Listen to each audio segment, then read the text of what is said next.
दोस्तों, जब आप कोई ऐसी जगह घूमने जाएं जहां पर बाघ राज कर रहा हो तो आपको कई सारे नियमों का ध्यान रखना चाहिए। इन सभी नियमों में सबसे प्रमुख है वो काम करना जो गाइड ने कहा है, अपने जीप में बैठे रहना और किसी भी जंगली जानवर को परेशान न करना। लेकिन कुछ लोग इतने बेवकूफ होते हैं जो जंगल में तो जाते हैं, साथ ही जंगल में मौजूद जंगली जानवरों से छेड़खानी भी करते हैं। आज की इस वीडियो में हम आपको एक ऐसी ही घटना के बारे में बताने जा रहे हैं जिसके बारे में जानकर आपके पैरों तले जमीन खिसक जाएगी। दोस्तों, जिम कॉर्बेट नेशनल पार्क जो कि भारत के उत्तराखंड में स्थित है। ऐसे तो ये बहुत ही छोटा है। छोटा हम इसलिए कह रहे हैं क्योंकि धरती के ज्यादातर हिस्सों में तो इंसानों ने कब्जा कर रखा है। ये छोटा सा एरिया बहुत सारे जानवरों का घर है। यहाँ 300 से ज्यादा रेप्टाइल्स की प्रजातियां रहती हैं, जिनमें से कई सारे जहरीले सांप, मगरमच्छ और घड़ियाल भी शामिल हैं। यहाँ पर हाथियों की कई सारी प्रजातियां हैं। साथ ही ये जंगल हजारों पक्षियों की प्रजातियों का घर भी है। लेकिन जो इस जंगल में सबसे खास है वो है यहाँ के बाघ। बाघ प्रकृति के अद्भुत रचना में से एक है। साल 2022 में एक जनगणना हुई जिसमें ये पता चला कि जिम कॉर्बेट में 260 बाघ रहते हैं। ये कहानी है मई महीने के साल 2005 की। जिम कॉर्बेट घूमने के लिए कई सारे पर्यटक आए थे जो वहाँ के ठिकाला जोन में खाना खा रहे थे। ये रात का समय था, इसीलिए ज्यादातर पर्यटक खाना खाकर अपने अपने कमरों में चले गए थे। यहाँ पर कुछ ही ऐसे पर्यटक थे जो कैंटीन के अंदर बैठे हुए थे। खाना खाने के बाद इनमें से कुछ को सिगरेट पीने का मन किया। वैसे तो जिम कॉर्बेट में सिगरेट पीना अलाउ नहीं है, क्योंकि कुछ लोग ऐसे होते हैं जो सिगरेट पीने के बाद सिगरेट को जलते ही फेंक देते हैं। इसीलिए जंगली इलाका होने की वजह से यहाँ पर आग लगने की संभावना बहुत ज्यादा हो जाती है। लेकिन साल 2005 में ये नियम तो था कि यहाँ पर सिगरेट नहीं पिया जा सकता है, लेकिन ये नियम बहुत ज्यादा सख्त नहीं था। इसीलिए जिम कॉर्बेट के कुछ कर्मचारी अपने पास सिगरेट रखते थे और यहाँ घूमने आए हुए पर्यटकों को बेचते थे। ऐसे ही जब पर्यटकों ने एक कर्मचारी मोहन से सिगरेट मांगा तो मोहन सिगरेट लेने के लिए अपने दूसरी दुकान में चला गया जो कि कैंटीन से 100 मीटर की दूरी पे था। मोहन जैसे ही अपनी दुकान के पास पहुँचते हैं और कुंडी खोलने की कोशिश करते हैं तो उन्हें उनके घुटने के पास तेज दर्द होने लगा। मोहन को ऐसा लगा कि मानो किसी ने उनके पैर को कुचल दिया हो। मोहन ने जैसे ही पलट कर देखा तो ये देखकर वो चौंक गए, क्योंकि एक बाघ बेहद मजबूती से उनके पैर को पकड़ा हुआ था। मोहन बाघ को देखकर चिल्लाने ही वाला था, लेकिन उससे पहले ही बाघ ने मोहन के ऊपर हमला कर दिया।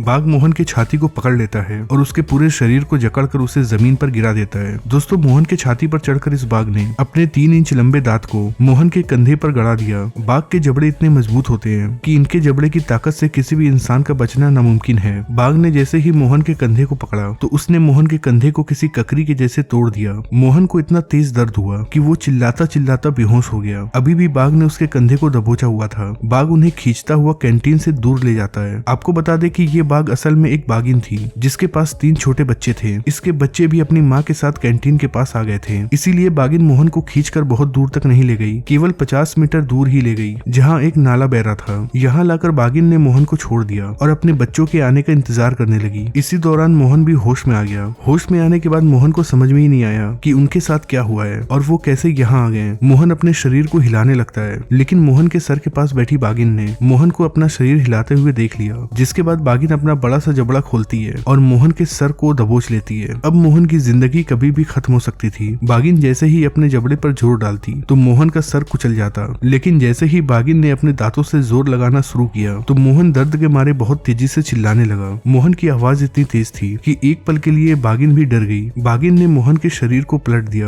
और आवाज लगाकर अपने बच्चों को बुलाने लगी। अपनी माँ की आवाज सुनकर ये बच्चे भागते हुए अपनी माँ के पास आए, लेकिन बाघिन की चीख और मोहन की आवाज दोनों को ही कैंटीन के पास मौजूद लोगों ने सुन लिया। तभी फॉरेस्ट गार्ड अपनी बंदूक लेकर आवाज की दिशा में दौड़े। जैसे ही गार्ड नाले के पास पहुँचते हैं तो वो देखते हैं कि मोहन पेट के बल जमीन पर लेटा हुआ है और उसके शरीर से खून निकल रहा है। उसके आसपास कई सारी बाघ और बाघिन हैं। गार्ड्स ने शोर मचाया और हवाई फायरिंग की। तभी बाकी के गार्ड्स भी यहाँ आ जाते हैं और अपनी बंदूक से फायरिंग करना शुरू कर देते हैं। गोलियों की आवाज से चारों तरफ अफरा तफरी मच गई। गोलियों की आवाज सुनकर सोए हुए टूरिस्ट भी अपने कमरों से निकलते हैं और इधर उधर भागने लगते हैं। लेकिन हैरानी की बात तो ये है, ये बाघिन अभी भी पीछे नहीं हट रही थी। बाघिन गार्डों को देखकर लगातार गार्डों के ऊपर घुरा रही थी। ऐसे में गार्डों ने फैसला किया कि वो बाघिन को मार डालेंगे, लेकिन उनमें से एक गार्ड ने बाघिन के पास गोली चलाई। ये गोली बाघिन के कान से होते हुए गुजरी। गोली की आवाज सुनकर बाघिन डर गई और मोहन को छोड़कर वहाँ से भागने लगी। बाघिन ने अपने बच्चों को इशारा किया, जिसके बाद उसके बच्चे भी उसके पीछे पीछे भागने लगे। कुछ ही देर में बाघिन रात के अंधेरे में गायब हो गई। इसके बाद मोहन को रामनगर हॉस्पिटल पहुंचाया गया,